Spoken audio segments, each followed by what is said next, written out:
اس سے اگلی سورہ یہ سورہ علق ہے، اور قرآن مجید کی ترتیب میں اس کا نمبر 96 ہے، اور نزول میں اس کا نمبر پہلا ہے۔ یہ پہلی نازل ہونے والی چند آیات جو غار حرا میں اتری، جس میں اللہ جل جلالہ نے ایمان والوں کو اللہ کا نام سیکھنے کی اور دین سیکھنے کی ترغیب دی ہے۔ یہاں ایک لمحے کے لیے سورت شروع کرنے سے پہلے یہ سوچئے کہ دین نہ نماز سے، نہ توحید سے، نہ زکوٰۃ سے، نہ حج سے شروع ہو رہا ہے، سیکھنے سے۔ جب تک اللہ کا نام، قرآن اور تعلیم کو سیکھا نہیں جاتا تب تک کوئی چیز نہیں آ سکتی۔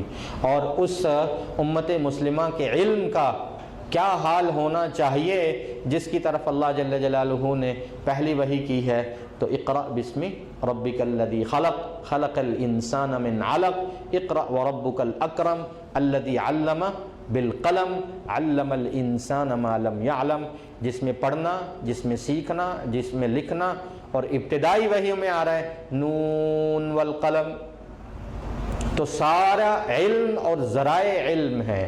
تو امت مسلمہ کو قرآن و سنت کے علم کو ترجیح دے کر دیگر علوم و فنون میں بھی مضبوط ہونا چاہیے اور اپنے دین کو سیکھنا چاہیے۔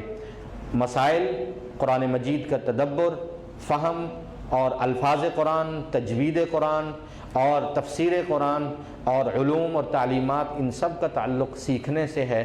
پڑھو اپنے پروردگار کے نام سے جس نے انسانوں کو پیدا کیا، جمے ہوئے خون سے پیدا کیا۔ پڑھو اپنے رب کے نام سے جو بہت کرم والا ہے، جس نے قلم سے تعلیم دی، انسان کو ہر اس بات کا علم دیا جو اس سے پہلے نہیں جانتا تھا۔ حقیقت یہ ہے کہ انسان کھلی سرکشی میں ہے، اپنے آپ کو بے نیاز سمجھ بیٹھا ہے، اور اس کے علم میں نہیں کہ اس کا لوٹنا اس کے رب کی طرف ہے۔ کہ آپ نے دیکھا نہیں ان لوگوں کو، کفار مکہ کو، جو ہمارے پیغمبر صلی اللہ علیہ وسلم کو نماز پڑھنے سے روکتے ہیں۔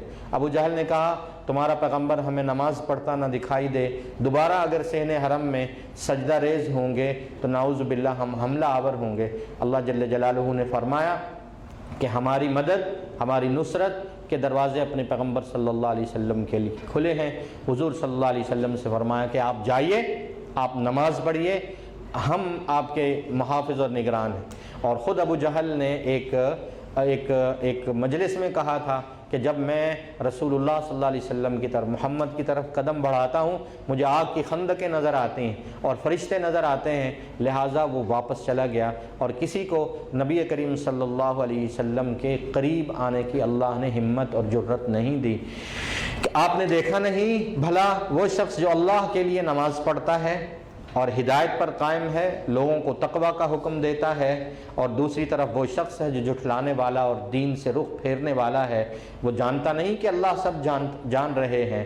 خبردار، اگر ابو جہل باز نہ آیا تو ہم اس کی پیشانی کے بالوں سے پکڑ کر اس کو گھسیٹیں گے، جو جھوٹی پیشانی، جو گناہگار پیشانی ہے۔ ابو جہل کو ہم سے اگر جو ہے وہ ٹکر لینی ہے اور مقابلے کا شوق ہے تو اپنے ہم مجلس کو، اپنے سرداروں کو اور اپنے ہم مجلس لوگوں کو بلائے، ہم بھی پھر اپنے پیادے اور اپنے فرشتے بھیجیں گے۔